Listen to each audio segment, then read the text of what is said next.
Tanong ko lang sa mga misis na kontrabida, bakit nyo ba pinagbabawalan ng mga mister nyo na maglaro ng basketball? Hindi nyo ba alam na malaking bagay sa kanilang kalusugan ang 1 o 2 araw na pagpapapawis? Para sa inyo, mababaw lang tingnan. Pero para sa amin, isa itong bisyo na napakahirap iwasan o talikuran.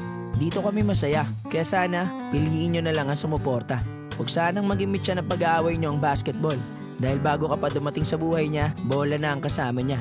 At court na ang naging tahanan niya. Kaya mas magandang unawain mo at maging masaya ka dahil basketball lang ang meron siya. Kasi balang araw, iiwan rin namin ang larong to. Kaya hanggat may pagkakataon, sinusulit na lang namin. Bakit ang mga misis natin ay galit na galit kapag naglalaro tayo ng basketball?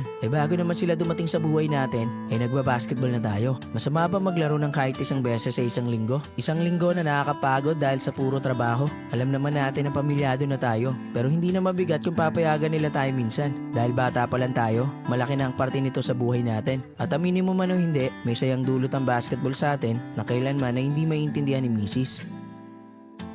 Bakit ang mga misis natin ay galit na galit kapag naglalaro tayo ng basketball? Bago naman sila dumating sa buhay natin, nagbabasketball na tayo. Masama ba maglaro ng kahit isang beses sa isang linggo? Isang linggo na nakakapagod dahil sa puro trabaho. Alam naman natin na pamilyado na tayo. Pero hindi na mabigat kung papayagan nila tayo minsan. Dahil bata pa lang tayo, malaki na ang parte nito sa buhay natin.